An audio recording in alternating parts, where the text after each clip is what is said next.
5 years ago, most businesses needed one photo, a headshot. Today, we need 20, 50, sometimes hundreds of images just to keep their website and social media alive. So, what's changed? Why is branding photography suddenly one of the fastest growing niches in the industry? And why are so many photographers pivoting into it? Well, we'll find out what's really driving this shift right after this.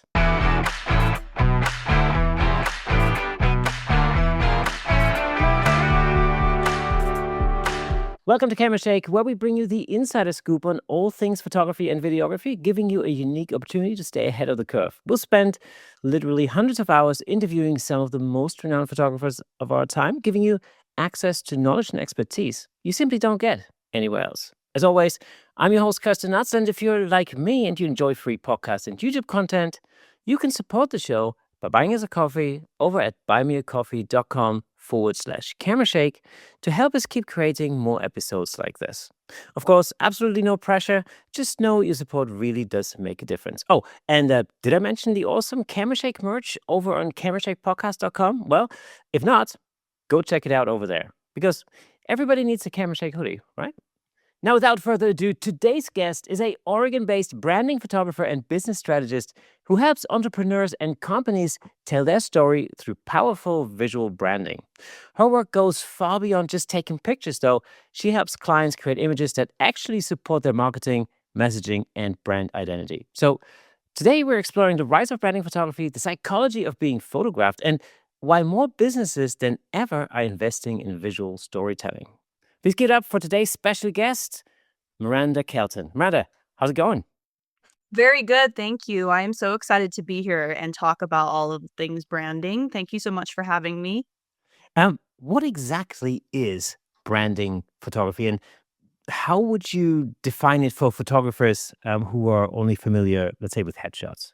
That's a really good question. And that's a question I get quite a lot, actually, because the average person tends to know what a headshot is. It's not confusing to them when I say I'm a headshot photographer. But if I go the one step further and say, oh, I do headshots and branding, not everyone understands exactly what brand photography is. So, brand photography essentially is sometimes it includes headshots, but we take it a step further and we're really looking to represent the full story of your business, your services, your products with photography and sometimes videography if we need that. And the way that works is we sit down and we talk about everything that you offer, your values, whatever existing elements you have in place, such as websites, logos, colors, things like that. And we create a series of images to represent you and your process and every little piece and every little step. So that way, your clients and customers, when they come across your social media or your website or whatever print marketing you're doing, they understand instantly what it is that you offer because they're seeing it while also reading whatever copy you have there. So brand photography looks really different for each business. It's very customized, but it's a really powerful way to get your services out there. When did you first notice like a real surge for, in demand for branding photography?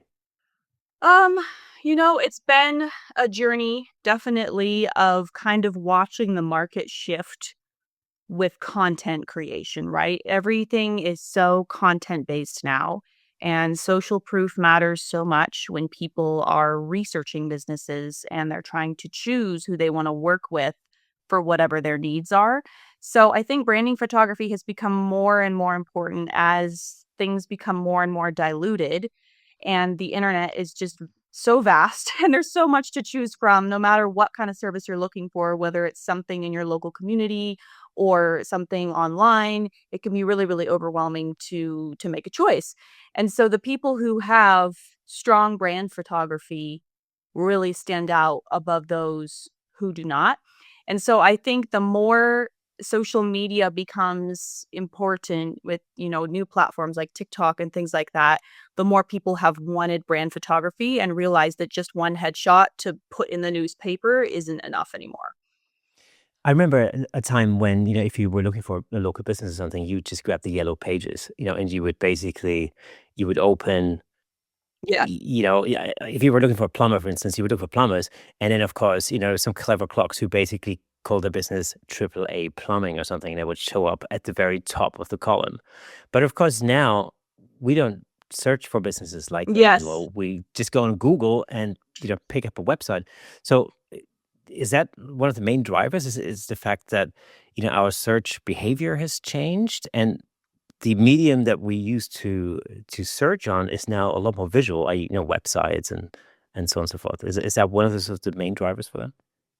I think so for sure. And kind of SEO is a really important part of this. I am one of those rare photographers that actually really enjoys SEO and loves working on it. And that knowledge really helps me when it comes to pitching brand photography to people because it actually does help your presence, especially now that we're having so much AI search when people are looking for services.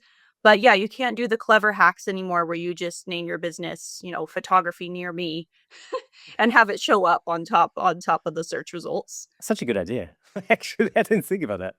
People used to do it and it used to work, but Google's too smart for that now. Do you think branding photography is a trend, or is it becoming is it more of a permanent part of the photography industry now? Do you think that branding photography is a trend, or is it becoming like a permanent fixture, or a permanent part of the photography industry in general? I would say my perspective is that it used to be that really big companies would go and look for a commercial photographer to create campaigns for advertising. And of course, that's still the case for big companies, but that never used to be as much of a concern for smaller companies that were trying to market themselves. But now in the ad space and in any kind of online marketing that you're doing, it is really important to have basically your version of advertising photos. You're not doing a huge campaign that takes days and thousands and millions of dollars, but it's still really, really important to create that for yourself as a business. So I do not think that it's going to be anything that goes away anytime soon. If anything, I think it's just going to continue to grow and become bigger as companies recognize that the playing field has been a little bit leveled now when it comes to the rise of social media and online advertising, where if you want to compete against other companies in your area or big companies online, it is necessary for you to have your own advertising material. So it's becoming more and more popular as time goes on. Now, I'm thinking of traditional headshot photographers, whose basic business model usually is either you have a studio and you create headshots in your studio, or you're on location, in a company's offices, for example, and do multiple headshots there. Um, with branding photography becoming so much more important, is there a need for traditional headshot photographers to sort of rethink their business model and potentially think, well, maybe maybe I do need to take that step and expand what I'm doing, because businesses clearly need more than just headshots. This is a really good question, and I talk about this quite a lot. And I think part of a piece of this answer is the fact that AI is becoming better and better. And anyone now can just go online, upload 20 pictures of themselves, and get an AI headshot created. And, people who want to do something where perhaps they can't afford or they don't want to take the time to go and get a headshot done.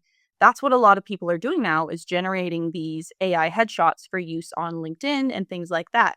So there's definitely it's always been a really competitive space, but it's certainly becoming more competitive as AI grows and becomes better. So being able to diversify your services is extremely important.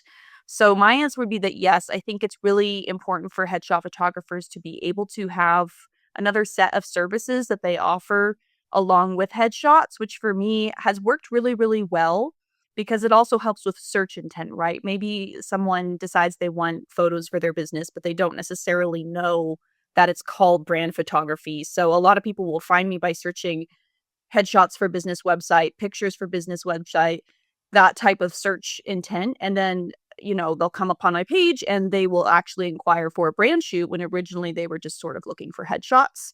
And they realize that they need more after looking at content and maybe talking to me on the phone. So I think it's extremely important for headshot photographers to at least consider offering kind of a supplementary service because it's going to really help propel your business and keep it alive as time goes on. I'm thinking, with like a typical client today in 2026, with various social media platforms, websites. and so on and so forth. Um, and the need to have imagery for all of those different purposes, like how many images does a typical client actually need? So it depends on the client, and we have a lot of conversation before they commit to booking a photo shoot about where they're at in their business. So businesses that are newer, perhaps they're not quite as established or they don't have as big of a budget, tend to be on the smaller side. And I do still offer traditional headshot sessions in the sense that somebody comes in, we do a short session, they get their 2 images, and they're on their way. Sometimes that's where people start because they just need a couple of things. But then my full brand shoots are where we really get to be creative and do everything that the business needs. We go through a kind of a pre-consultation process where I really talk to them about their business and break everything down. And they give me their little brain dump of what's going on for them. And we create an entire shot list of, okay, here's all the boxes we need checked. And here's how we're going to do it throughout the day. Here's our schedule. Here's our plan. And here's the trajectory that we're going to take you through to make sure that we get all of this done. So for me, my minimum package right now for the big branding shoots is 30 images. That's the minimum you're going to get. And that can be any sort of mix that you want. There can be some headshots in there. There can be indoors. There can be outdoors. There can be on location, different sets, different outfits, whatever it is that you need to do. And then people can go up from there. So I would say on average, a lot of the small businesses that I work with end up with around 50-ish images, sometimes more, sometimes less, depending on their needs and how aggressive they are in their marketing strategy. Some people need a lot of content for the advertising and online marketing that they're doing, and some people are just getting started with that and they need a little bit less. But I would say 50 is about the average for me these days. What kind of businesses do benefit most from like branding photography? Is it, is it trades? Is it services? What type of business are we looking at? It's very all over the board, truly. I think right now I get a very big mix. We have a lot of people who are in the solopreneur space, and maybe they are an author or a life coach, or they teach yoga classes and they're trying to grow their following online. So we have that set of people where it's very much the personal branding and it's all about them and their personality. And then we have a lot of service-based people like roofing companies, physical therapists, people who really want a physical representation of what it is that they are doing every day. And this creates really, really good opportunity for trust building content, right? If you are hiring a service provider, anything that they're providing and putting out there to show that they're a real person who's going to show up and do their job for you. Trust building content like photography and videography that centers around their brand and business it's a big differentiator. And then I would say the last kind of sphere is we have a lot of people who perhaps they have a bunch of employees and they need everybody done at once. And it's almost like a team headshot structure. And then we do get product-based businesses as well who have a physical location they need photographed. They need to show people interacting with their product to show how it works. So long answer, but we really do get a little bit of everyone. And occasionally I get very niche businesses or careers that I've never heard of before. So it's really fun to be able to learn new things and hear all about people's career paths and how they came to be in the business that they're in today. What are the most common misconceptions that clients typically have when it comes to branding photography? I'm just putting myself into the shoes of somebody who maybe started a business. They realize they need some imagery. What are the sort of typical pitfalls or misconceptions that clients have at the start? Yeah, there's definitely some things I see pretty commonly across the board. I would say that for newer businesses, they are sometimes overwhelmed and they don't know exactly what it is that they tangibly need. They know they need photos, but they're still learning what's going to be most useful for them. And those people need a little bit more hand holding where we have to sit down and go through a process where I explain to them how everything works, what's going to be the most useful. And I kind of tend to lead the way on here's the types of shots I think we should do. What do you think? Do you have any input?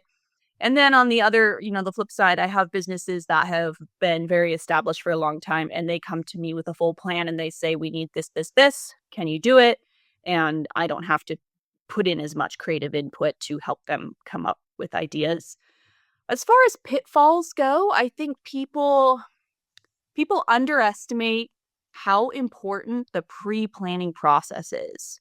If you need photos done for your business and you're investing the time and the energy and the resources to make it happen, you want to make sure that you're spending every minute of your photo shoot doing something that's going to be useful for you, and we're not wasting any time doing something that you may not decide that you like later. So the pre-planning is something that people are always a little they're always a little bit shocked about how helpful it is, because a lot of people have gone through shoots before where perhaps it was very casual and we just, showed up, took some shots, here you go, and it was a great start, but they realized that they missed a lot of things that they really wanted or needed, and they didn't think of it until after the shoot. So I think a lot of misconceptions happen in the planning process, and it's a really great way for me to set expectations too and say, "Hey, this is a lot of content that we're going to do. It's going to be a long day. Are you on board for this?" We want to make sure that you're signing off on this entire process before we commit to doing this full day shoot. When you're shooting people, especially professionals who are not professional models, and they're not necessarily used to being in front of the camera. In my experience, when I shoot corporate headshots, I often realize that especially professionals are often a little bit uncomfortable in front of the camera. Like, why do you think that is, and how do you get over that? Oh, yeah, that is definitely a very big part of the work that I am doing, because 9 times out of 10, the people I'm photographing have only been photographed maybe a few times before. They may have had a poor experience. It's pretty rare that I have someone show up and they're, extremely excited to be photographed. Most people have a lot of nervousness and they feel really vulnerable. And there's definitely, we have to spend some time helping them get comfortable before the shoot. So I have a variety of things I do depending on the person. Something that I spend a lot of time paying attention to is how the person is acting and what seems to be an issue for them. Some people in our, pre-consultation are really concerned about what they're going to wear, or perhaps they gained weight and they are worried about that, or something happened with their hair and they're really worried about their hair's, how it's going to look. So I try to really pay attention to those things so the person feels listened to, and, I pay attention to that during the shoot. The other thing I do, which really, really helps, is I do shoot tethered. And that really helps with client confidence. So we take people through their little initial set, we bring them out, we have them look, and they get to tell me what they like and what they don't like. And we can go back again with all of that in mind and just repeat that process until they feel confident with what they see on the screen. And once they see that on the screen, that really builds a lot of trust with me. And for the rest of the shoot, they're like, okay, she's got my back. She knows what I like. She's paying attention to angles and, how my hair looks and all these different insecurities I may have. So the tethering was a huge game changer for me when I started shooting that way. Yeah, I like that too. In the process of creating headshots, I regularly take people back in front of the screen and make them review some of the shots that we've just taken, and then it gives me a good idea of what they like about themselves and what it is that they don't like, and then the next time you can sort of avoid these things.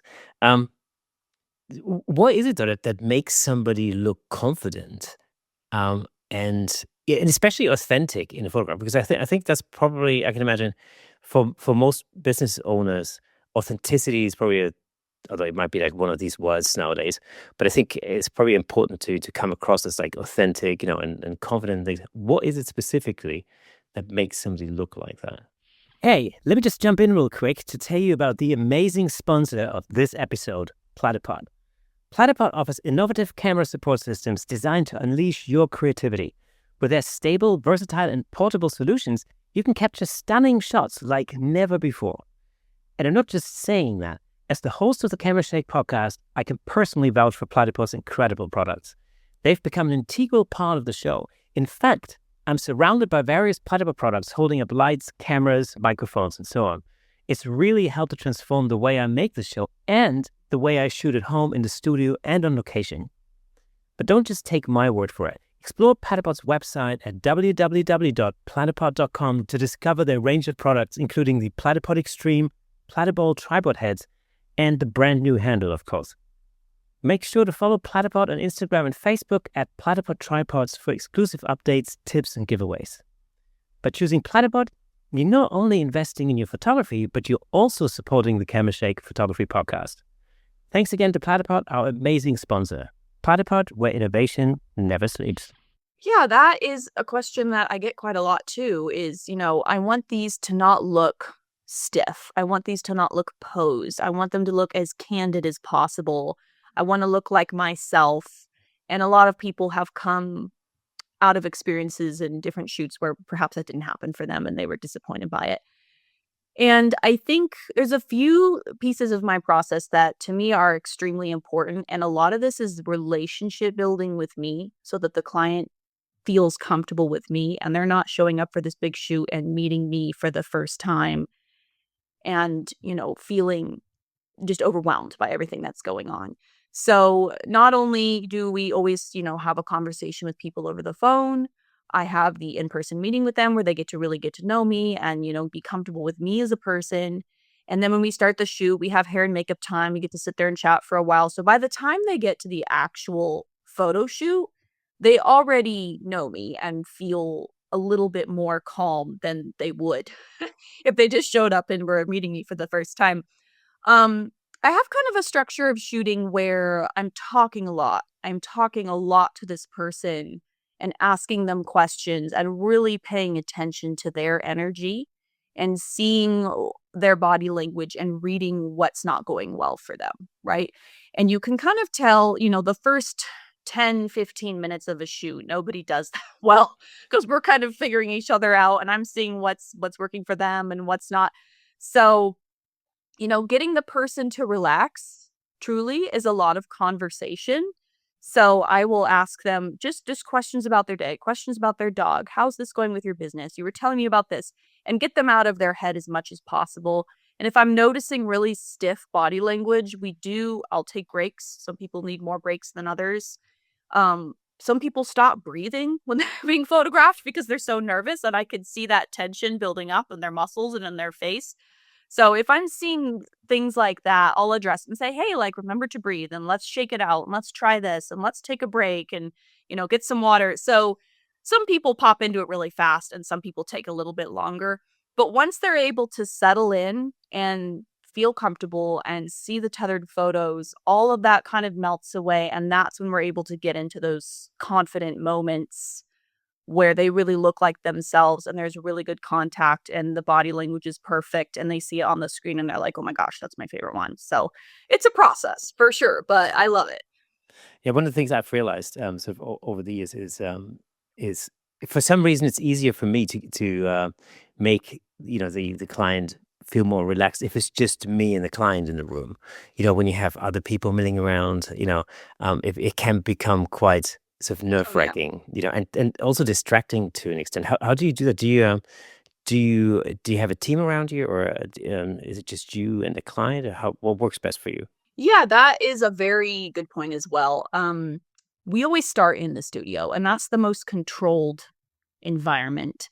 And my hair and makeup artist is generally with us for the first hour, couple hours to make sure everybody's happy. Occasionally she'll stay all day, but that's not always necessary. She has a great personality. She's quite friendly. She's very good at making people feel like she's on their side with everything. So she's here, she's in the back, and she's, paying attention to anything that might need a fix.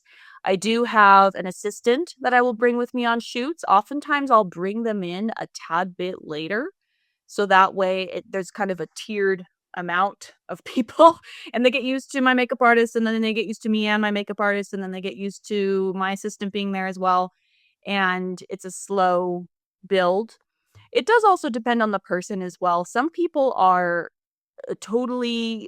feel better when there's another person in the room, a spouse or a trusted friend. People will bring their dog with them to shoots. And sometimes that actually will help people to have someone they know there.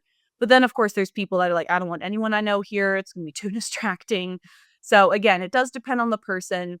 But we always start here in the studio until they get used to the process of being photographed. And then once they build that confidence, whenever we finish everything we need to get done in here, and perhaps we're going outside or on location in public somewhere where there's more people, they're already kind of used to it and not as concerned about people watching and looking and, being perceived. Yeah. Well, I tell you what, one of the things that fascinates me the most actually about portraiture in general, but specifically about headshots, is when I watch other photographers coaxing like really interesting expressions out of the subject. Do you have any specific directing techniques that you like to really to get those expressions? Yes, I have a quite a wide range depending on the person. Um, and the other thing I was gonna mention too is body language is just so important overall. If I'm photographing someone, I'm seeing their eyes like darting around and they're shifting a lot, then they're distracted by what's going on in the room. And I'll tone things down or say, hey, can, make people leave or turn the music down or change it or whatever to get their focus back if we're seeing the focus breaking a lot.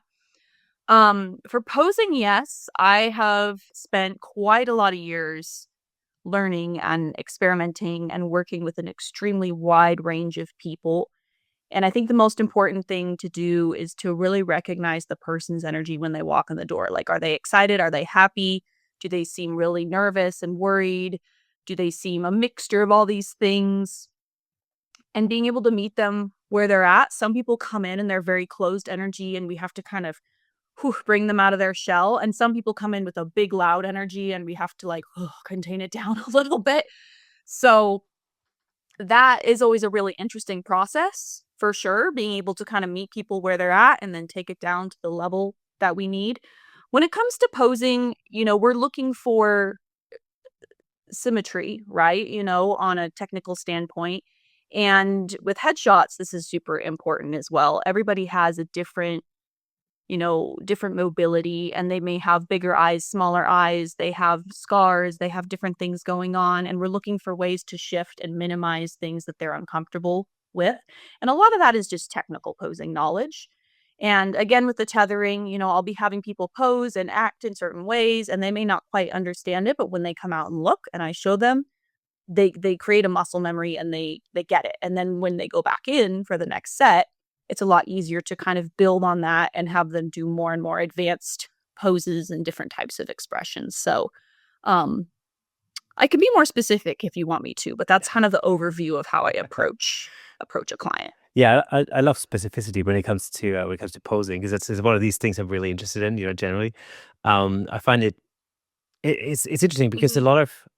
a lot of clients, and I include actors in that actually, which sometimes you think like they should be used to being in front of the camera, but of course they're not really used to being photographed. They're used to acting in front of the camera. Um, and I always wondered like what the biggest psychological barrier is um, that that people have when they're being photographed. Um, what do you think that is? Is that why is it so difficult for people to almost like to accept? Is it because they see themselves differently in their own mind's eye compared to what they see in a photograph, or what's the psychology behind that? I think that is a good point. I think we all have versions of ourselves in our minds. Uh, what is it? Kind of like a dysmorphia almost of we have this idea of how we look, and that's not always in line with reality, right? So everyone has a certain level of that where they have a and yeah, they'll have an expectation and perhaps, you know, per sometimes it's in line and sometimes it's not. And it's really, really hard to have perspective when you're looking at photos of yourself, right? There's people who they really struggle with their self-confidence, or perhaps they've gone through really traumatic things in their life and that really affects how they see themselves. And those people are always a little more challenging because they have an internalized belief that they can't physically look good, right? There's some insecurity going on that's really blocking them mentally from being able to see a photo of themselves and say, "Oh, this is an objectively good photo where I look relaxed and I'm smiling and happy and my body doesn't look awkward. That can be a real challenge for people.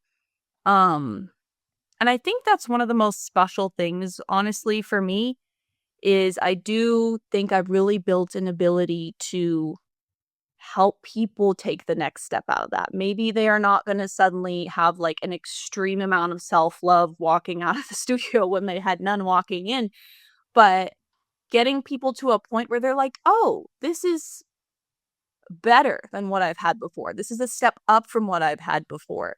And a lot of that, I think, is listening. And I think a lot of photographers could stand to not rush through sessions quite so much with people and take a little bit more time to listen to their concerns and make adjustments. Because if somebody feels like you, the photographer, are not listening to them, they get tense and they clam up and they check out, right?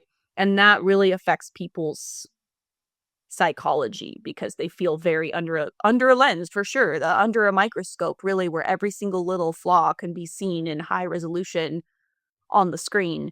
And that's scary. That's not normal for people to deal with this. This is something that's really challenging, to see 1,000 versions of yourself on the screen and say, which one do I like? So it's a growth opportunity, a personal growth opportunity for quite a lot of people to be photographed. It's interesting to me because I've had a couple of clients, who really, when they walked into the studio, I thought, well, they have a stunning look. I thought they photographed really well, and then I find out they have a particular thing about the size of one of their eyes, for example. And they're just really like very much tuned into that. That seems to be all they see when they look at a photograph. It's very interesting, and I'm always trying to. I was on the lookout for like techniques to sort of get them away from that, and look at the photograph more holistically rather than just fixating on this one aspect of their face that they themselves don't like. Although nobody else might even know. But this particular case, I didn't notice any disparity in the size of their eyes, but but it's quite interesting. So I always think like it's interesting how psychologically we're so we're latching onto these tiny little things that seem to be huge for us, but nobody else ever notices them. That's quite an interesting thing. With a typical branding shoot, how much planning does go into like a full branding shoot from the outset? Yeah, I'll give you a little overview. So my general process is, once somebody has committed to booking the shoot, the very first thing we do is we have a meeting. Generally, people will come into the studio if they're local, or we'll go over Zoom. And I have a series of questions I ask people to get information out of them, and really kind of create just a brain dump of everything that could be useful for them. And, again, sometimes people will come in with their own ideas of what they think would be their own vision. They'll have some photos they want to show me that they've seen from, their competitors or their friend or whatever.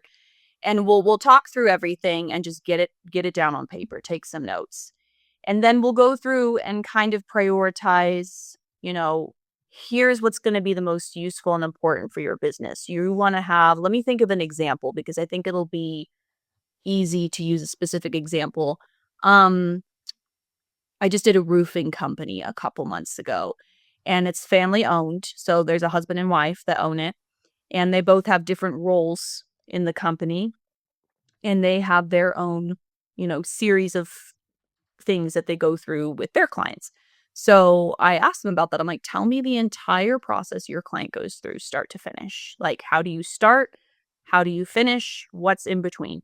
And for them, we came up with a shot list that was, individual headshots of both of them. We did something a little more corporate and something a little more relaxed, more portrait style, shots of them together. Obviously, some more professional ones, and then some that were a little bit more, I guess you could say, like casual body language, since they Right. are actually a couple.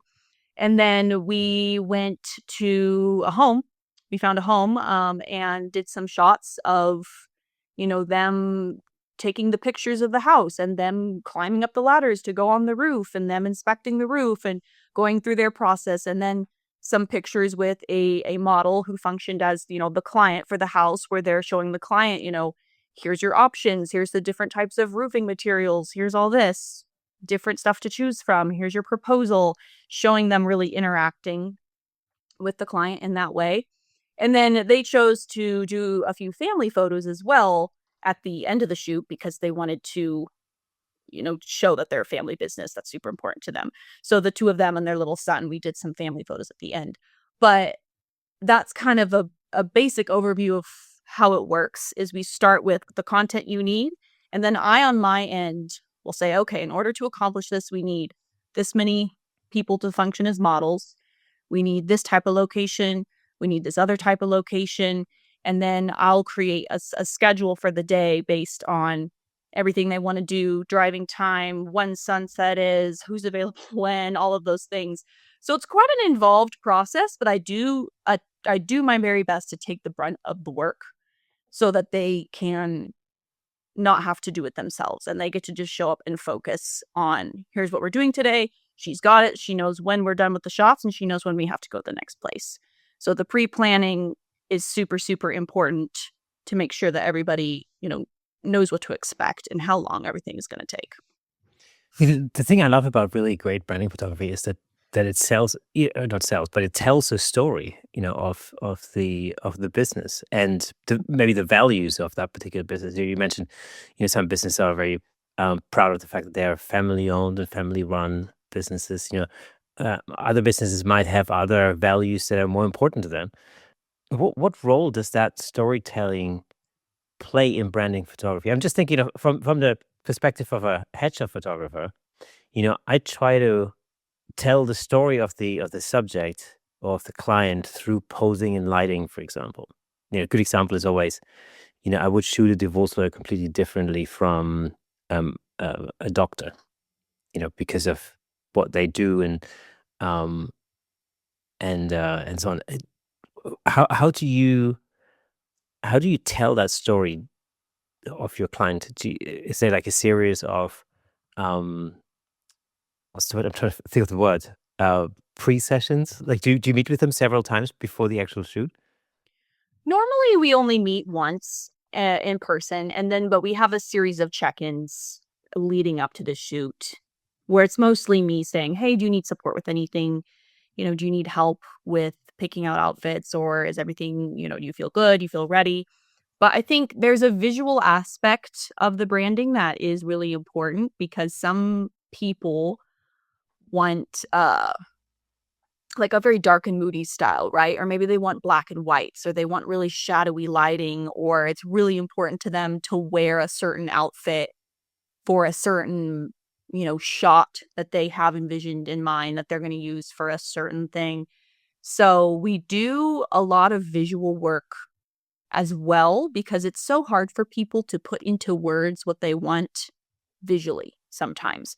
So oftentimes I'll sit with people and scroll through my site and scroll through past galleries and say, tell me what you noticed on my site that you liked the look of. Like, what was it that really spoke to you? And do you want something similar to this? And that really helps people kind of identify, oh, I liked this shot because the location is really interesting, or I liked what she's wearing, or this pose is really, cool to me and I want to do that. And we'll go a step further and go, into Pinterest, things like that, and just brainstorm and create mood boards to help them see the vision a little bit more.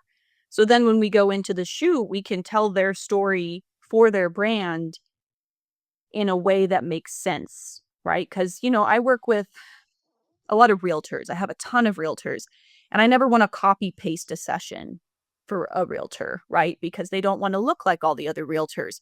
So we spend quite a lot of time saying, hey, what does make you and your business different? And how do we want to show this in your photos so that you don't look like every single other hundreds and hundreds of realtors that are in this town? So the visual aspect is super important too. When you put a shot list together, do you literally think, okay, we need headshots, we need a medium wide, we need to have, I don't know, I'm just picking things out of the thin air. Like you have to have the client walking, do you go through it like that? Do you have like set shots that you need to get for every session? I'm thinking, along the lines of, let's say, a wedding, for example, where you have to get the ring, you have to get the kiss, you have to get the cake, all that kind of stuff. Do you have like a set shot list that you expand of, or is it bespoke for every single client? We always have a shot list of what, the non-negotiables are. Like, we have to make sure we get this because it's important to them. And we set it by location, right? To say, okay, here's all the shots we're going to do in the studio. Here's all the shots we're going to do in the conference room that we're renting. Here's all the shots we're going to do, outdoors in the forest in this particular outfit, so that we know what to do when. But that really is a framework, because there is most shoots, we're going along and we're starting with the shot list and making sure we're doing everything. And the client or I, generally both of us, will say, "Oh my gosh, let's try this. Like, what if we did this? This wasn't something I had planned, but can we try this backdrop really quickly? Can we try pairing these two different wardrobe pieces together in a way that we hadn't thought that we were going to do?" Or inspiration hits, right? So I always make a little extra time for those moments, because oftentimes those are the extra shots that they end up loving the most, because it's something different that just felt right in the moment. So it's definitely a mixture of pre-planned shots and, leaving some room for creativity and flexibility in the schedule. What lighting styles work best for for branding photography, as opposed to, like, let's say, if I did headshots. If I do headshots in my studio, that particular lighting style I know that will work 100%. Um, how do you approach that on a branding shoot? That can be it's a lot of physical work to change up the lighting a lot, but sometimes that's how it goes. So I do Hurley style for my headshots, just the triangle lights. That's my go-to for the corporate headshots. So we'll often start with that because that's kind of the most involved set with the most amount of lights, and it's the most precise. So pretty much always Hurley style for the headshots. And if, for people who are listening, if you're not familiar, you can look it up on YouTube and there's a bajillion videos about it. I love that style, works every time, amazing. And then after we finish with that, we'll kind of clear that away and go into more basic portrait lighting. Something that I tend to do quite a lot. My client base, I have men and women, but I would say primarily more women. And they're in that kind of 40 to 60 age range, where they're starting to feel self-conscious about, aging and wrinkles and their body not being what it used to be. So we're doing lighting most of the time that is as flattering as possible, right? So we're not creating shadows on the face. We want everything to be really even, really soft, really timeless, so this photo can serve them for quite a long time. So my default is, 2, 3 lighting styles that keep an even background and an even light on the person's face, unless they really ask for something stylistically different, because that's what most people want in that age range. They want very flattering, even the beauty lighting, I guess you could say. Hmm. Something that really, really, shows their best, really emphasizes the features they want to emphasize and kind of minimizes what they don't want to see. So it's a big variety of styles. But I know what I need going into the day, and I plan it out in my head, and I tell my assistant, like, "Hey, we're going to break down this time. We're going to shift over to this. Let's go quick, quick, quick. We only have this much time." So that plan is going in my head as well when it comes to, like, the strategy of which lighting comes when. How do you deal with that when your vision and the client's vision don't really align? Like, for example, you mentioned, um, creating a particular lighting style for a client, and how do you deal with that? Let's say if they say, like, "Oh, I want something that's, like, really dramatic," and you go, "Oh God, that's not gonna work." you know, how do you approach that? This does happen occasionally, and again, it's the expectations sometimes. Occasionally, people will come in with an idea that I look at that idea with my experience and I'm like, this is not, they're going to hate it. They're going to hate this, but they are really excited about it and they want to try it. So occasionally I'm able to talk people out of things logically. Um, so we don't have to try it. And then sometimes I'll say to myself, I'm like, oh, you never know. Like maybe it'll work for this person. And you never want to make your client feel shut down in this process, because that's when your body language is going to get really challenging. If they have an idea and you fully shut it down, that's just not good for the client photographer relationship when it comes to portrait work, right? So I will try things for people where they will have, maybe they'll have a vision of an outfit with a certain lighting style, with a certain background, and we'll try it.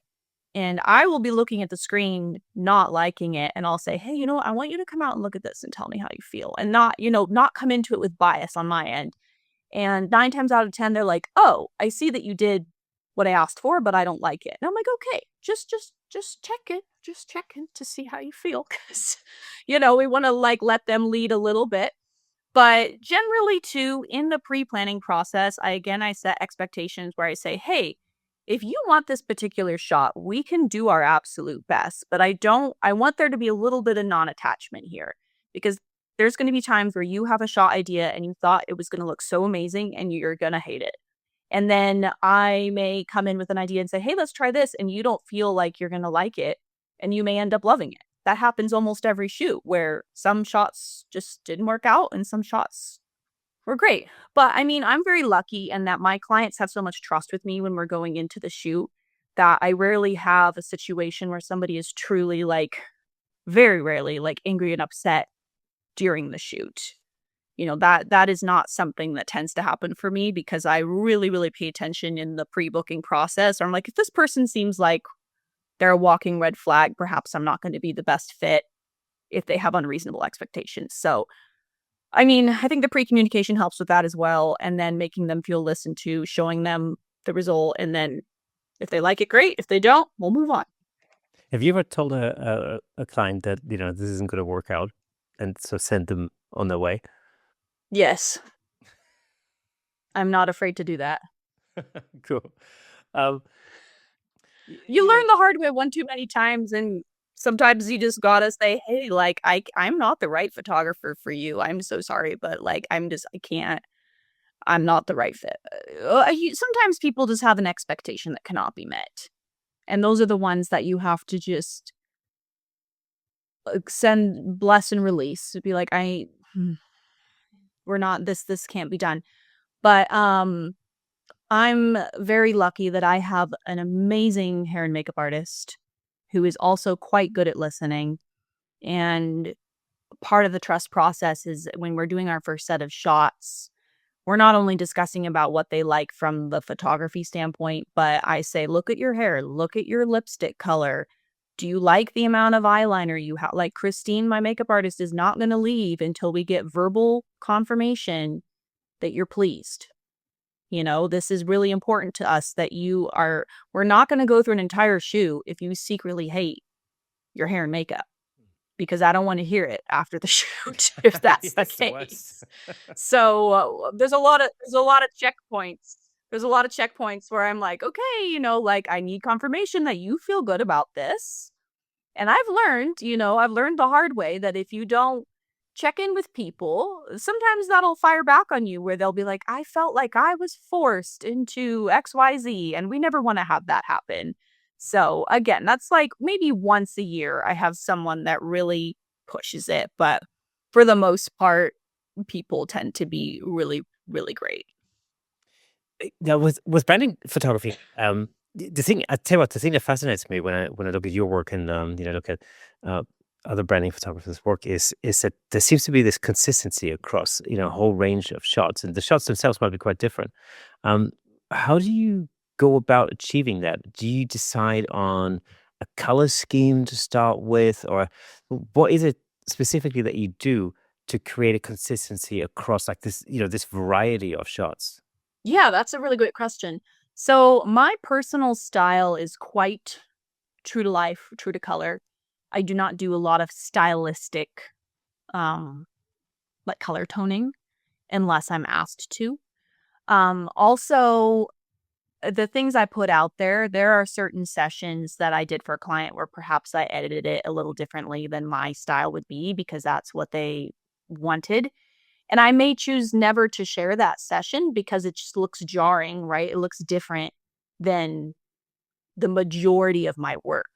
Doesn't mean it's bad work, just it might look a bit out of place. And maybe this is something I'll put in a blog post or whatever, but it's not going to be in the main galleries of work on my site.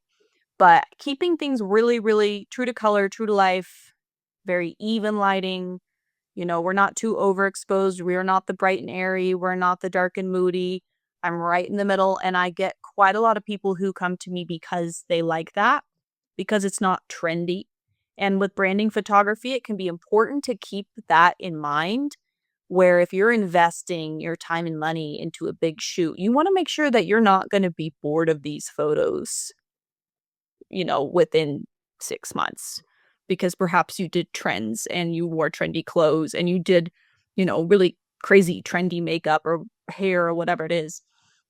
Not that there's anything wrong with that, but it's important to keep in mind, right? And make sure we have a balanced set that we're going for and throw some fun things in there.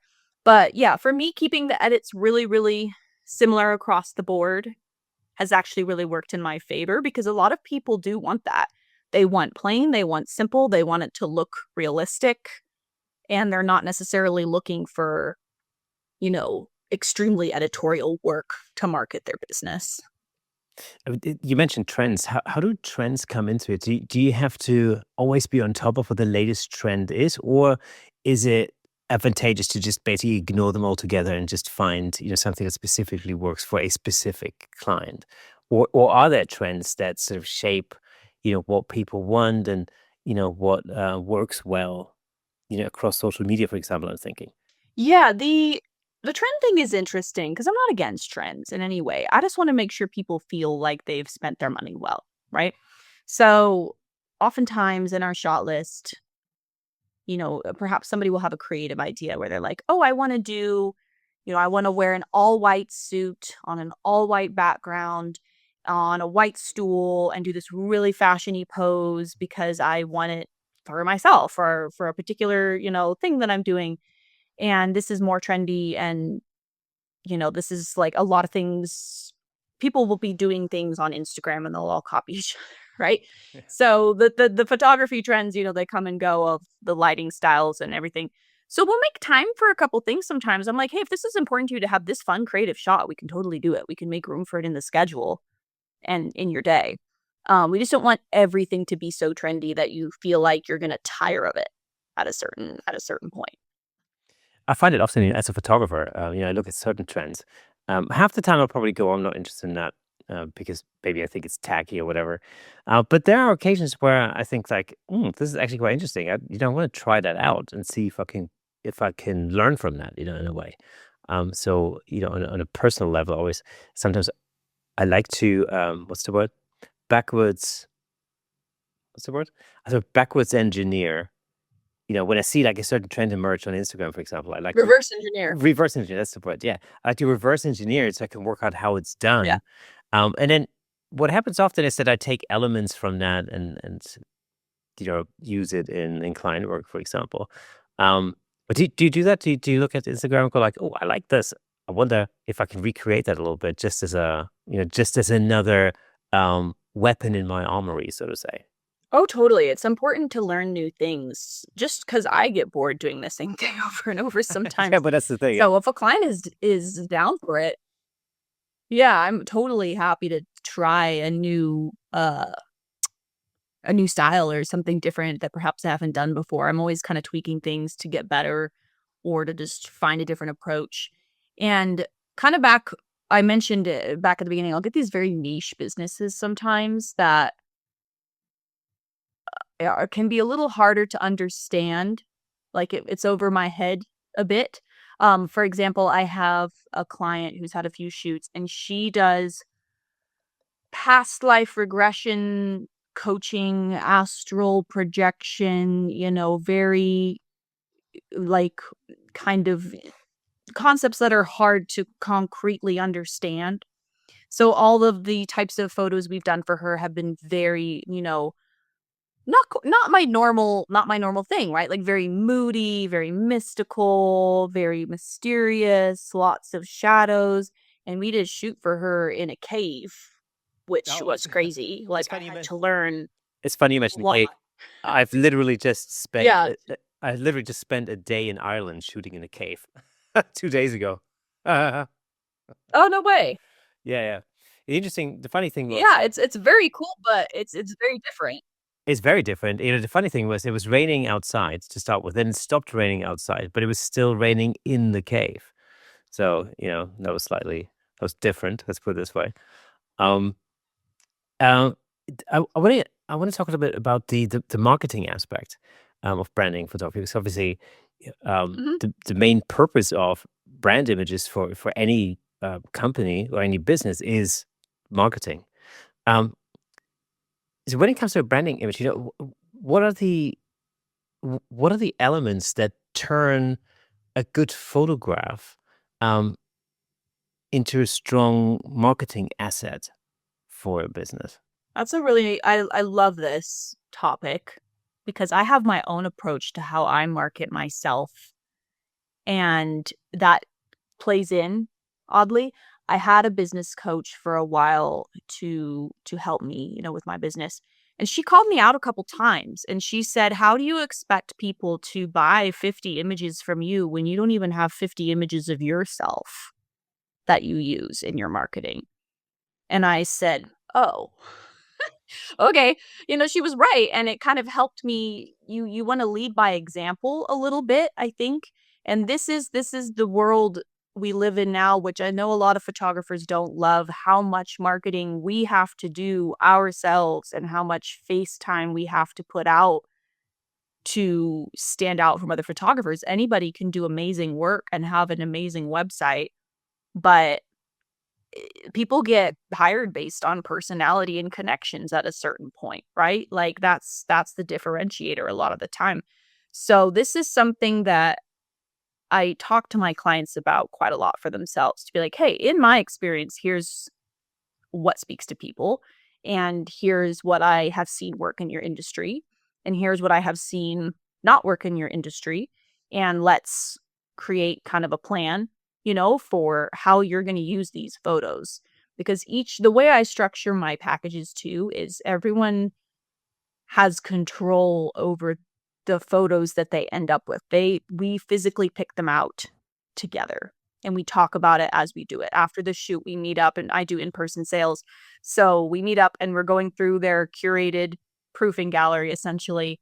And they're saying, "I want this one, I want this one. Do you think I should do this one or this one?" And we talk about the application for each image of like, "Oh, this one is going to be really great for your press because you go to all these speaking events. This one is gonna be really great for your, about me page because it's a bit more relaxed and it shows you as a real person. This one is, horizontal and it has space for text and you are, working at a desk and it's gonna be great for the banner image on your website."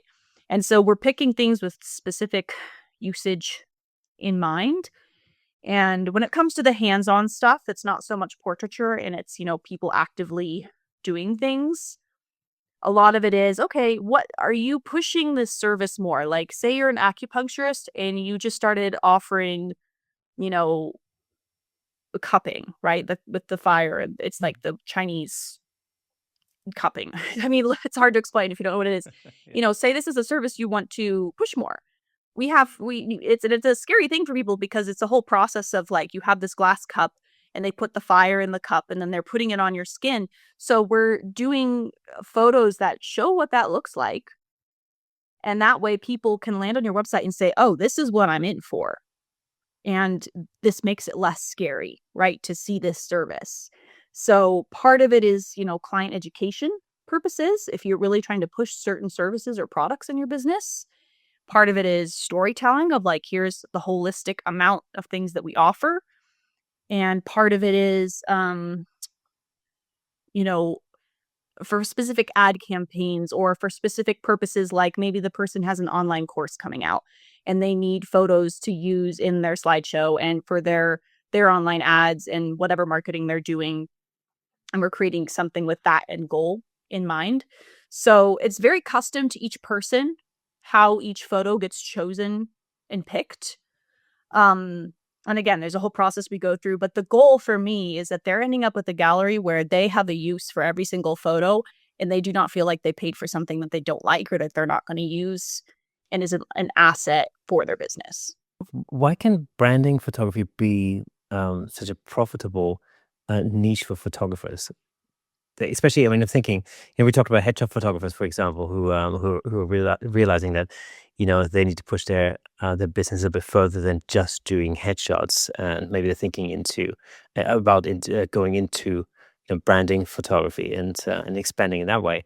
Um, is it a profitable way that you can expand your business as a portrait or headshot photographer? Yes, for sure. I think there's a few reasons that it works so well from a profitability standpoint. Businesses are always looking for new ways to market themselves. If you have a dedicated business owner who wants their business to do well, they're always going to be exploring a new avenue to make that happen. And, business owners have marketing budgets that they have to use, and they're often, looking for write-offs. They're looking for ways to utilize that money, for tax purposes or whatever. And it's a genre that you can charge kind of whatever you want for based on who your client base is. Um, but with that in mind, it is quite a lot of work. It is a lot of work to do this and hold space for a variety of people and make sure we check all these boxes. So I charge a high price, but there's a mathematical equation behind it. I don't just say, I'm going to charge 5 grand because I feel like that would be a good number. Like, there's a breakdown as to why things cost what they cost. But you get to a point where people realize the value of the images and the value of what you're creating for them, because business owners are busy people. They don't want to have 10 different mini shoots where they have to get ready and put time aside, every week to create content, whatever it is.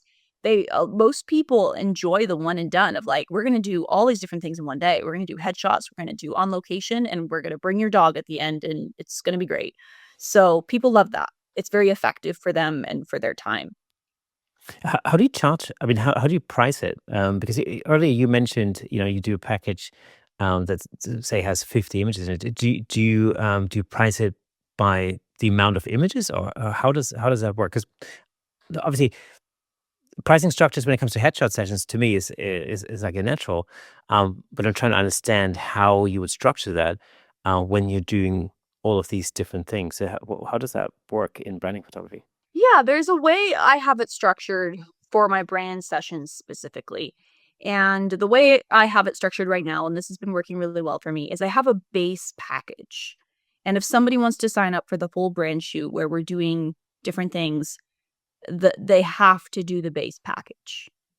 They're starting there.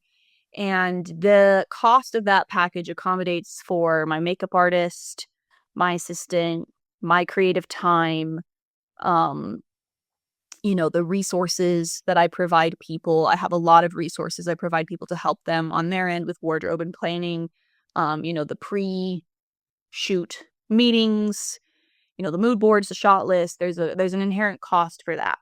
And then the image cost is based on quantity of images. So my base package includes 30 images, and people pay the base rate includes those 30 images and the cost for all of the other upfront services.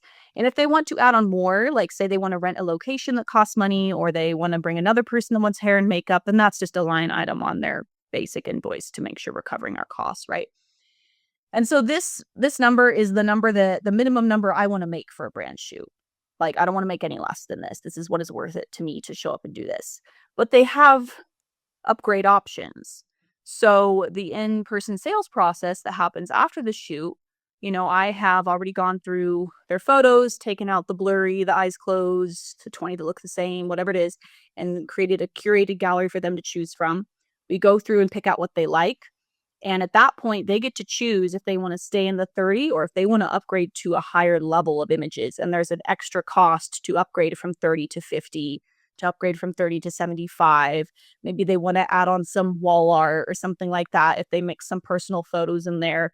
So they get to choose if they want to spend more money or not at that time, or if they want to just stick with the base, you know? So that's the basic overview of how I have it structured.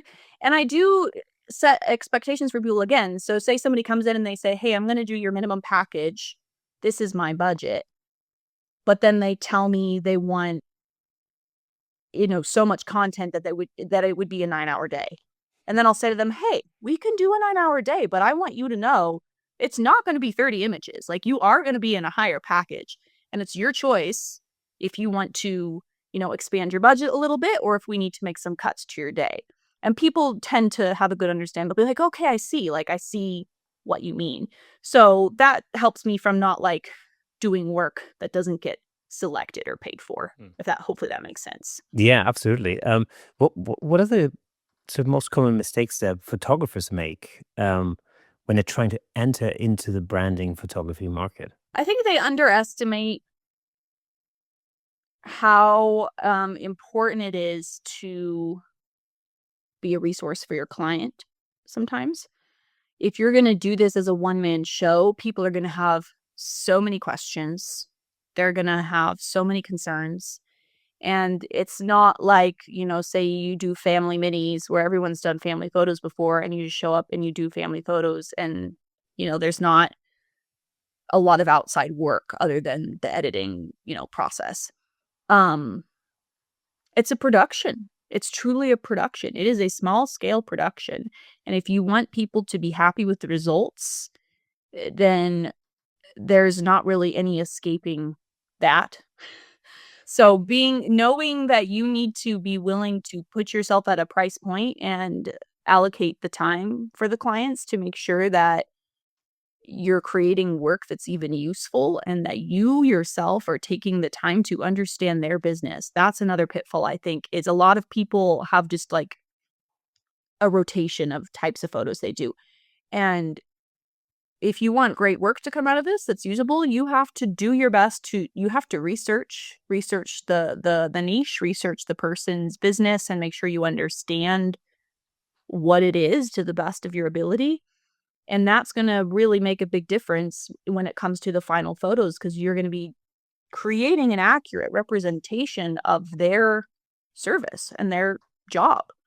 And if you don't understand it, then you don't know. You can't do that. So I think people could stand to spend a bit more time upfront with brand sessions and really just recognize that you have to be involved and that your client, there's no agency go between, right? Like, you don't have the separate director and the agent negotiating for you and all these things that you have on like a big commercial project or big commercial project. Like, that's you.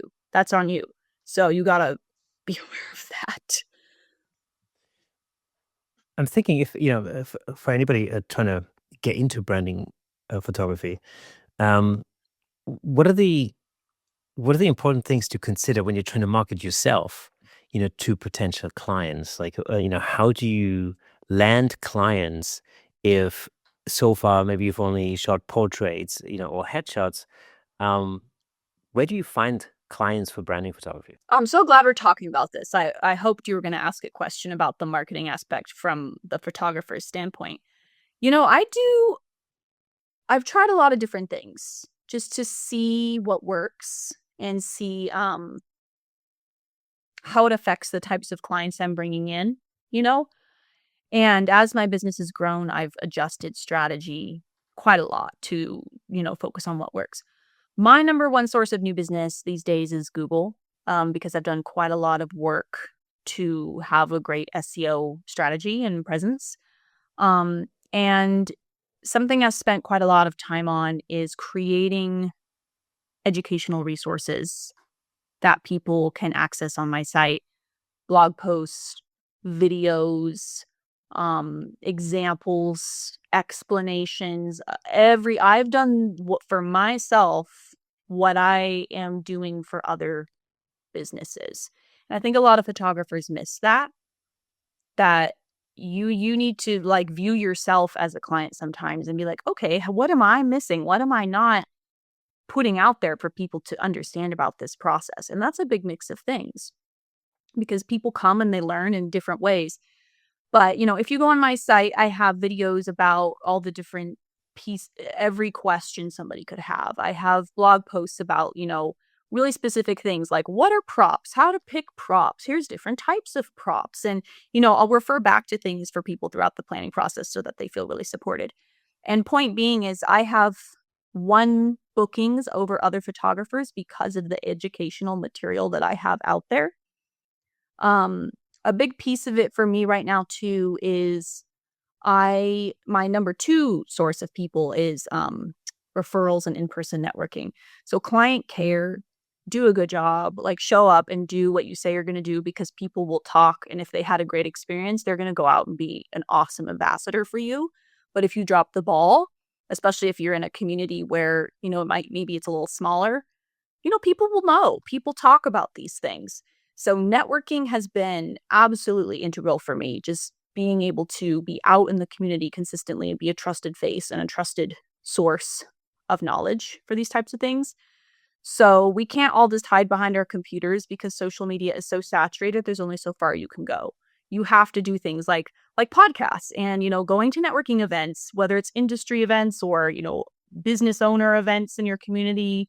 Things like that are extremely helpful to market yourself because people have to trust that you are a professional who is also nice and, can talk to people and do their job effectively. So we could probably do a whole podcast episode on just this topic alone, but those are some of the things that have worked really well for me is the educational resources, being a resource for people, showing up in the community. It creates a lot of trust and that goes a really long way. How has SEO changed? Actually, I mean, you mentioned it at the very beginning, of our conversation. How has SEO changed now that we're in the age of AI? What's different now? What should people be aware of when they're structuring or rehashing their website in 2026? That's a great thing to talk about because it's changing so much and so fast. And I am lucky in that I kind of unintentionally was able to set myself up for success with AI search because the way AI search works is, somebody goes to ChatGPT and says, give me a list of the 5 best headshot photographers in Bend. The AI bots or whatever are out there crawling a very diverse set of information. They're looking for authority signals, they're looking for reviews, they're looking for information on your website about your price points and the different types of services you offer and who you serve. It's a very comprehensive set of things that factor into the equation of how you're ranked in AI search. And even in normal search, Google is just adapting more and more to the AI overviews and Google, I call it like shaking the jar of sand. Every now and then they change their algorithm and they just shake things up and your rankings are, and then they restabilize, after a while. But best SEO practices still apply for sure. But we can't just be going around with portfolio websites anymore.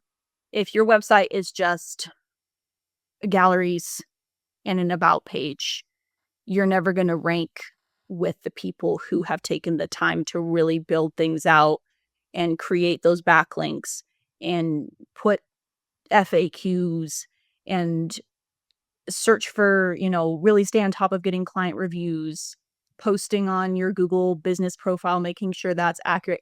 It's very overwhelming, to be quite honest. There's so many pieces that go into it.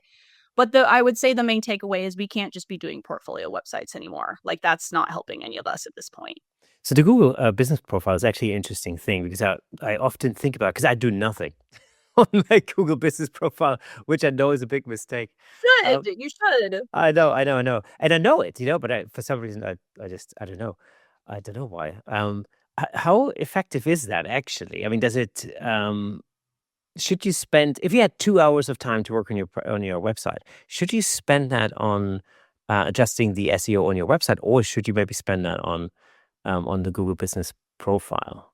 What makes that so important? If your Google business profile is not optimized, you got to do that. You have to. If you want to rank in Google search, it's a big Like, you're never going to outrank somebody who has optimized their profile. And, they make it pretty self-explanatory, honestly. It's not terribly challenging to get it set up. Sometimes it takes some time to make sure that you're verified correctly and all your information is right. But when the search algorithms are looking for, the best business to recommend, they're looking for, excuse me, they're looking for consistency as well. So you have to make sure everything matches. You can't have a Yelp profile that has an outdated number, and then your Google Business profile has no number, and then your website has a different number, and maybe there's a old Instagram link that doesn't work anymore here, and a dead page link here and there. They're looking to be connected and to match right across the board throughout all the online profiles that you have. And your Google Business is the base for that. They're measuring everything against that. So if that is not correct, then you have some work to do. You have to make sure that this is on point and this is correct. So I would say, really focus on your Google Business profile, because once you have it set up, it's set up. You don't have to do a whole lot. You can just make some posts now and again, copy whatever you put on Instagram or on LinkedIn and stick it there. Make sure you're consistently asking for reviews. And that's about it. Once you have it set up, you don't have to spend an extreme amount of time on it going forward. I think that's one of the mistakes that I make, because I do ask for reviews and have reviews on it and things. And in terms of imagery, though, I virtually never post anything, because I don't think I don't treat it naturally like a social media platform. I think the images that are on there are probably just images that clients have posted to it as part of a review, for example. And I think that's probably the mistake that I'm making. And of course, the backlink thing is an interesting thing, because that's also something I'm not doing. I'm not looking. You mentioned Yelp, but it just suddenly occurred to me that I probably do have a profile on Yelp, which I haven't seen in about 10 years. So I should probably check whether the information is accurate. What's sort of good practice? I mean, especially with a Google business profile, what's the sort of good practice of, should you post something every week, or how does it work? Yeah. And then I was going to mention too, a lot of this stuff, honest to goodness, is just annoying work that your clients are never going to see and they are not going to care about. Nobody cares about Yelp. No client is like looking through your Google Business post to be like, let's see if I should hire this person. It's all like a game to please the algorithm gods. I'm not going to lie. Like, it's the kind of work that there's no immediate gratification. It's not that fun. You have to just sit down and say, hey, I'm going to do this, and, check in on it every now and then. Upload some of those photos and videos too, actually, to your Google profile, because the more advanced AI search gets, like, they are looking. The image recognition is there. They're looking at the images connected to your brand online. The bots see it, like, physically are looking at the images. So it's important to, like, they can recognize, like, oh, this person has all these headshots and they do it in this style, and therefore we're going to keep that in mind as we're making recommendations to users who are searching.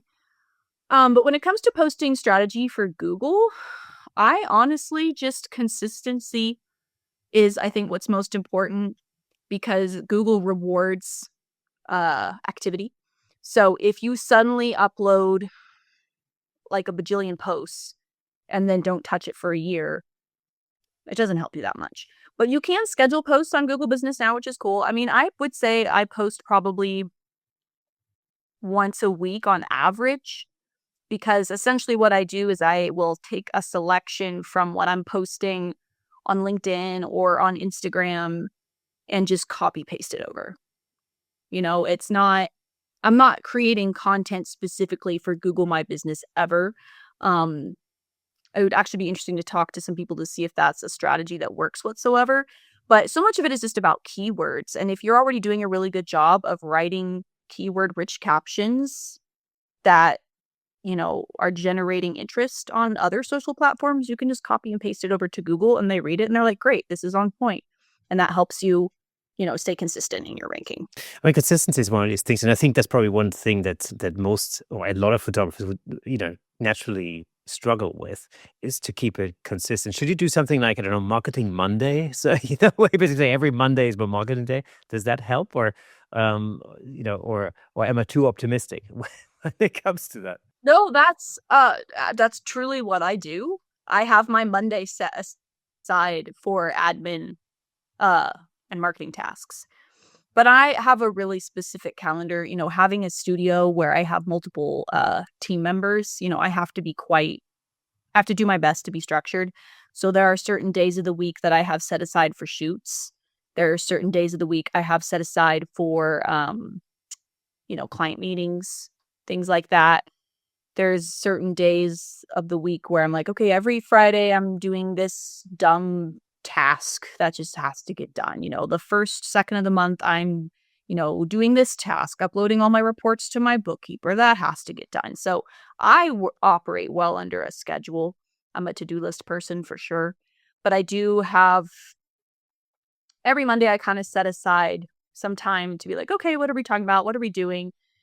And as I'm going through like my workflow with clients, when I finish up a client and the images are delivered and everybody's happy and we're good, they go to a folder, and that folder is what I draw from to post about certain things, different promos I have going on, whatever it is. So I've tried to set myself up for success so that it doesn't actually take too long for me to find the content that I need. And then part of the reason I have an assistant on shoots is so that they can take behind the scenes video of me as I'm working. So if you look at a lot of my content is behind the scenes videos from shoots. And that's just my assistant with her iPhone taking videos, and she sends them to me and we turn them into content. So it doesn't have to be this perfectly produced thing all of the time.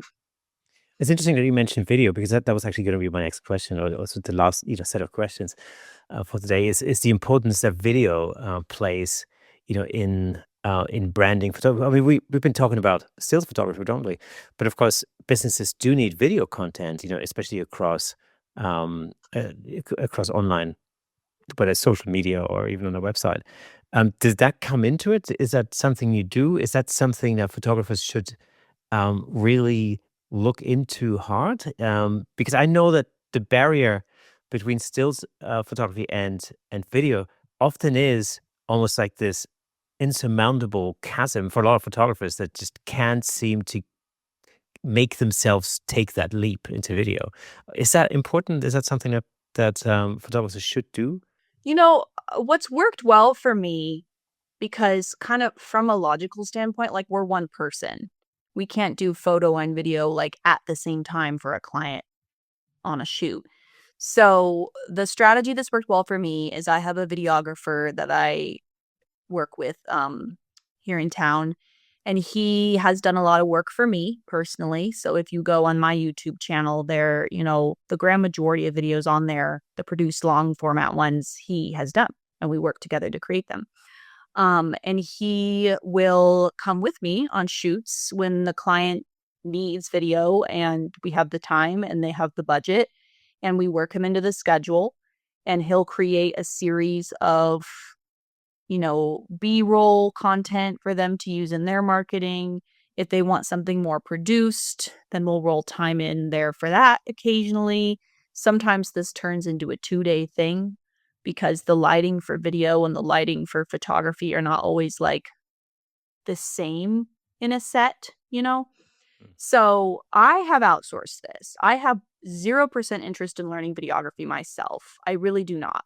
Like, I have a hard enough time with staying on top of what I'm doing now. But I have a professional who is amazing, and he edits like lightning speed, and he is so good and people love him. So that's worked really, really well for me to just have a partner that I work with that I trust, who I know has the same level of care and work ethic that I do to bring with me to create content for my clients. But it is something that people ask for more and more because short form video is not going away. It's a very, very important tool for marketing yourself. So a lot of people do want this, and they do ask for it. Miranda, it's been an absolute pleasure having you Okay. on the show this week. Thank you so much for being the guest on the Camera Shake podcast this week. Thank you so much for having me. It's been such a pleasure to talk to you and chat about all different things brand photography related. And I hope this is helpful for other photographers watching this episode. Okay, folks, that is it for today. Massive thanks to Miranda Kelton for such an insightful conversation. If you've been wondering why branding photography is suddenly everywhere and what it means for photographers, this is definitely an episode worth revisiting. Before we go, let me just recommend another episode I think you'll enjoy. Check out episode 198 with Scott Kelby, where we talk about adapting to change in the photography industry and staying relevant in a rapidly evolving market. I'm sure you'd enjoy that one too. And if you enjoy our content in general, consider supporting us on buymeacoffee.com/camerashake. It really does help us continue bringing you more great guests and conversations. And it does also help keep the lights on. And for those of you listening to the audio version, did you know that there's a fully fledged video version over on YouTube, complete with examples of our guest photography? Just search Camera Shake Podcast on YouTube and you'll find all past episodes there. If you're already watching on YouTube, drop us a comment, hit the like button, ring the bell, and share with your friends. Your engagement generally helps the show reach more photographers around the world. Thank you for listening and watching, and remember, a new episode drops every Thursday. Until next time, keep shooting and keep telling stories through your lens. See you next Thursday.